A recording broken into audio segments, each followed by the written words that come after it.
হরে কৃষ্ণ বন্ধুরা, রাধে রাধে। আজ সকালবেলা একটু কতিলার জল মানে আগের দিন রাত্রে ভিজিয়ে রেখেছিলাম, সেটাই সকালবেলা খেয়ে নিচ্ছি খালি পেটে। তো এগুলো তো গরমের সময় খাওয়া খুবই উপকার, মানে শরীরকে ঠান্ডা রাখে। তো যাই হোক, এটা খাওয়ার পরে এবার চলে এসেছি রান্নাঘরে, ব্রেকফাস্ট বানাবো।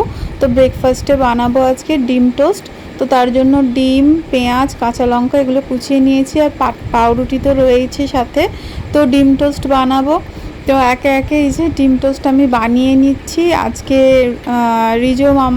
রিজো তো স্কুলে চলে গেছে সকালবেলা, আর মাম্মা ঘরে রয়েছে। ও স্কুলে যাবে, স্কুলের জন্য রেডি হবে।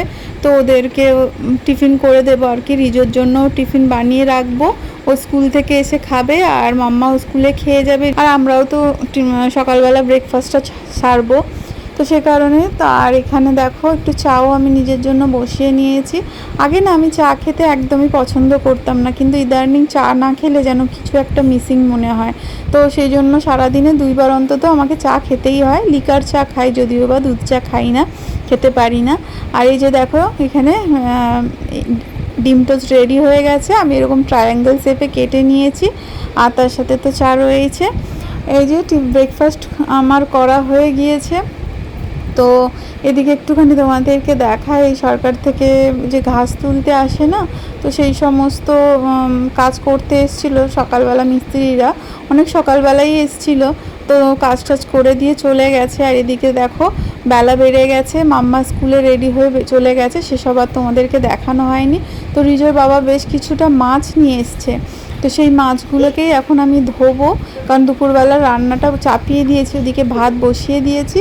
আর এখানে দেখো চুনো মাছ নিয়ে এসছে। চুনো মাছ অনেক দিন ধরে খেতে ইচ্ছা করছিল, আর ওই কাটা ধোয়ার ভয়েতে না রিজোর বাবা নিয়ে আসতেও চায় না, আর আমারও ভালো লাগে না অত সময় দিয়ে না চুনো মাছ বসে বসে মানে কাটা, জানোই তো কতটা ঝামেলা। তো যাই হোক, ও দোকানে টাকা দিয়ে কাটিয়েই নিয়ে আসে।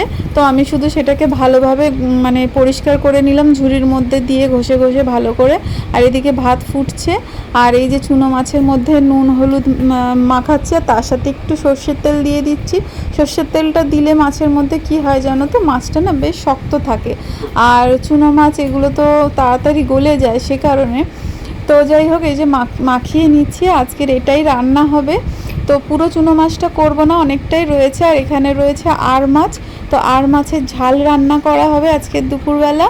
আর তার সাথে চুনো মাছের চচ্চড়ি বানাবো একটা, পেঁয়াজ, আলু, বেগুন, তো এই ক্যাপসিকাম, এই সমস্ত কিছু সবজি দিয়ে বানানো হবে। আর এদিকে দেখো আর মাছটা একটু চাপা দিয়ে মানে ঢাকা চাপা দিয়েই ভাজছিলাম, কারণ কি ভীষণ ফাটে, মানে তেলে দেওয়ার সাথে সাথে ভীষণ ফাটে। তো সেই কারণে একটু সাবধানে মানে ঢাকা চাপা দিয়ে আমি মাছগুলো ভেজে নিচ্ছিলাম। আর এইদিকে দেখো এই যে কড়াইতে আমি মাছ ভাজার পরে আমি এখানে তরকারিটা বসিয়ে দিচ্ছি। এই যে পেঁয়াজ কুচি দিয়ে দিয়েছি, যেভাবে আর কি আর মাছের ঝাল করে, তো সেইভাবে পেঁয়াজ আদা রসুন দিয়ে ভালো করে কষিয়ে নিয়ে করব।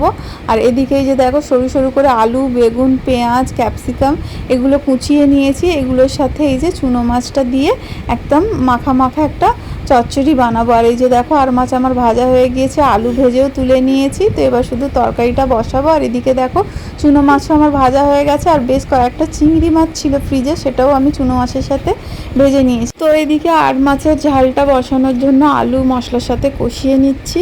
তো কষিয়ে নিয়ে জল দিয়ে আলু সেদ্ধ হতে দেবো। আর এদিকে দেখো আমি যে চুনো মাছের সবজি দিয়ে তরকারিটা করব, পাঁচমিশালি সবজি নয়, ওই আলু বেগুন ওইসব দিয়ে, তো কালো জিরে আর রসুন ফোড়ন দিয়েছি। এই চুনো মাছের চচ্চড়িতে না একটু বেশি করে রসুন ফোড়ন দিলে আর পেঁয়াজটা একটু বেশি করে দিলে দুর্দান্ত খেতে লাগে।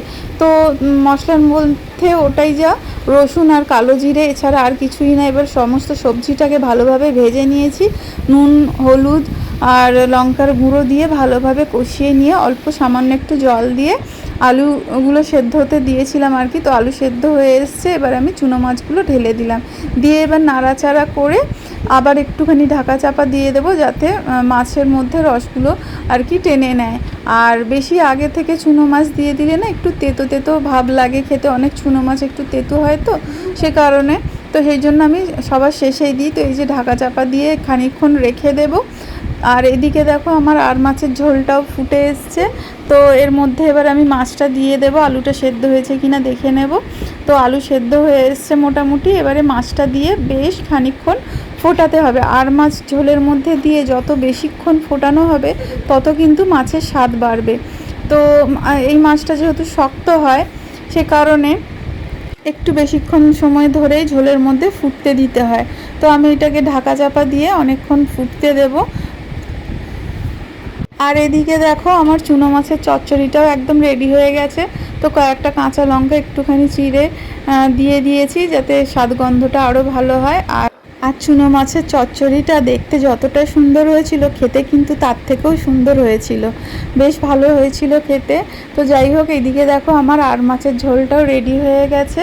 তো আমি লাস্টে একটুখানি ধনেপাতা দিয়ে ঢাকা চাপা দিয়ে রেখে দেবো। এদিক একটু ঝোল ঝোল করেই রেখেছি, কারণ কি যেহেতু চুনো মাছের চচ্চড়িটা একটু শুকনো শুকনো হয়েছে, একটু ঝোল ঝোল না হলে ভাত আবার খাওয়া যায় না। তো এই যে লাস্টে একটু ধনেপাতা দিয়ে আবার ঢাকা চাপা দিয়ে রেখে দেবো, আর কয়েকটা কাঁচা লঙ্কাও দিয়ে দেবো। আমি সবসময় কাঁচা লঙ্কা আর ধনেপাতা এগুলো লাস্টের দিকেই দিই, তাতে কি হয় লঙ্কার যে ফ্লেভারটা সেটা কিন্তু ঝোলের মধ্যে চলে আসে। আর এদিকে দেখো দুপুরের লাঞ্চ রেডি হয়ে গেছে, কয়েকটা গন্ধরাজ লেবু কেটে নিয়েছি। এই যে সেই চুনো মাছের চচ্চড়ি দুর্দান্ত খেতে হয়েছিল। তোমরা একবার বাড়িতে এইভাবে বানিয়ে ট্রাই করে দেখতে পারো, খুবই ভালো লাগে খেতে। মাঝে সাঝে কিন্তু এখানে আমের চাটনি করেছিলাম, সেটা আর দেখানো হয়নি তোমাদেরকে। আর এই যে হাড় মাছের ঝাল বা ঝোল যাই হোক বলতে পারো তোমরা, সেটাও হয়ে গেছে। তো দুপুরবেলা এখন আমরা লাঞ্চটা সেরে নেব। এবার এখন বাজে সন্ধ্যে 6:30, আর ঘুম থেকে উঠে সন্ধ্যে টন্ধে দিয়ে তারপরে চলে এসেছি। এই যে রিজো মাম্মার জন্য আগের দিন বলেছিলাম না, দুটো ভুট্টা কিনে নিয়ে এসেছিলাম। তো বাজার থেকে নিয়ে এসেছিলাম, ভুট্টাগুলো ছিল। তো সন্ধ্যেবেলা ভাবলাম কি করা যায়, তো ভুট্টাগুলোই একটুখানি পোড়ানো হচ্ছে। তো এই ভুট্টাগুলোই এখন সন্ধ্যেবেলা খাওয়া হবে, রিজো মাম্মাই খাবে, কারণ ওদের জন্যই নিয়ে আসা হয়েছিল। আগের দিন আমি তো কিনেছিলাম, আমি বাজারে খেয়ে নিয়েছিলাম, তো ওদের জন্য নিয়ে এসেছিলাম। আজকে ভাবলাম ওদেরকে এটা পুড়িয়ে দিই। তো পুড়িয়ে একটুখানি এই লেবু আর বিট নুন দিয়ে ভালো করে মাখিয়ে ওদেরকে দিলাম। তো ওরা তো খুব ভালোবেসেই খেলো, দেখলাম ওদের বেশ ভালো লেগেছিল, একদম দোকানের মতোই খেতে লাগছিল। আর এই বর্ষার সময়টা দেখবে এইসব ভুট্টা ফুট্টা খেতে কিন্তু বেশ ভালোই লাগে, তাই না? তো আমিও একটু ভাগ বসিয়ে দিয়েছিলাম ওদের সাথে সাথে। তো যাই হোক, এই হলো সন্ধেবেলার ব্যাপার। আর সন্ধ্যের পর থেকে কিন্তু ঝোড়ো হাওয়া দিচ্ছিল হালকা হালকা, আর এখন তো বৃষ্টিও শুরু হয়ে গিয়েছে। আর এই যে দেখো বৃষ্টি পড়ছে, তার মধ্যে মাম্মা এখন ছাতা খুলে গাছ থেকে আম পড়েছে সেই আম কোড়ানোর জন্য বেরোচ্ছে। বৃষ্টি কিন্তু হয়ে যাচ্ছে অনবরত।